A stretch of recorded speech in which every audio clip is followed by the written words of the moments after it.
नमस्ते दोस्तों, मेरे इस यूट्यूब चैनल में आप सभी का फिर से एक बार स्वागत है। आज मैं सिन्नी शर्मा आप लोगों के समक्ष फिर एक नए विषय के साथ उपस्थित हुई हूँ। बेटियाँ और औरतें। इस विषय पे तो हमने कितनी सारी कविताएं और रचनाएं सुनी होंगी, जिससे कि औरतों की सहनशक्ति और उनके बलिदान की प्रगाढ़ता का वर्णन किया जाता है, जो वाकई में सराहनीय है। पर आज मेरी कविता बेटों को समर्पित है। मैंने बेटों को लेकर दो शब्द कुछ लिखा है जो आप लोगों को पसंद आएगी। मैं इसी आशा के साथ आप लोगों के समक्ष अपनी ये कविता साझा करना चाहूँगी। इसे लिखने के पीछे मेरी एक और मंशा है। एक दिन मेरे बेटे ने कहा कि माँ, आपने बेटियों के बारे में लिखा है, क्या बेटे अच्छे नहीं होते? मैंने बोला नहीं बेटा, ऐसी कोई बात नहीं।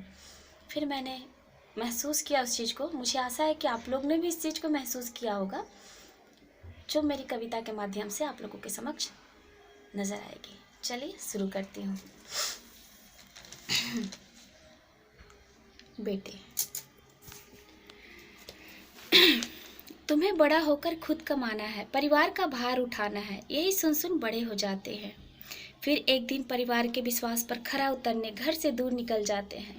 हर परिस्थिति में खुद को ढाल दिन रात मेहनत कर सफलता हासिल करने में लग जाते हैं। जी हाँ दोस्तों, ये बेटे कहलाते हैं, जो ज़माने भर की ठोकरें खाकर मजबूत बने रहते हैं, पसीना बहाते हर हाल में जी लेते हैं, बचपना भूल परिपक्व हो जाते हैं। जी हाँ दोस्तों, वो बेटे कहलाते हैं।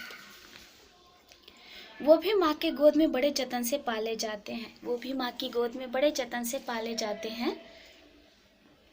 पिता के अभिमान, बुढ़ापे का सहारा, माँ के राजकुमार वो भी तो कहे जाते हैं। फिर भी नाम और शोहरत कमाने में दुनिया के भीड़ में कहीं खो जाते हैं। फिर भी नाम और शोहरत कमाने में दुनिया की भीड़ में कहीं दूर खो जाते हैं। माँ के हाथों के गर्मा गर्म खाना खाने वाले, मनपसंद खाने की फरमाइश करने वाले, घर से दूर रहकर 5 रुपए की मैगी खाकर ही अपनी भूख मिटाते हैं। नहीं तो थक हार कभी भूखे पेट भी सो जाते हैं। जी हाँ दोस्तों, वो बेटे ही तो कहलाते हैं। हाल चाल पूछने पर ठीक हूँ माँ बोलकर, हाल चाल पूछने पर ठीक हूँ माँ बोलकर अपनी व्यथा छुपाते हैं। पिता से फरमाइशें करने वाले 2-2 रुपए बचाते हैं। पिता से फरमाइशें करने वाले देखो अब 2-2 रुपए बचाते हैं। कल तक बहनों की चोटियाँ खींचने वाले अब उनकी शादियों के बारे में सोचने लग जाते हैं। गौर फरमाइएगा, कल तक बहनों की चोटियाँ खींचने वाले अब उनकी साथियों के बारे में सोचने लग जाते हैं। पिता की आंखें ये सोचकर नम हो जाती हैं कि देखते ही देखते उनके बेटे कितने बड़े हो जाते हैं। ये दुनियादारी की मार है साहब, ये दुनियादारी की मार है साहब। नहीं तो कल तक दोस्तों के संग पबजी खेलने वाले बेटे दुनियादारी के बोझ तले दब जाते हैं और सब्जियों के भाव भी जोड़ने लग जाते हैं।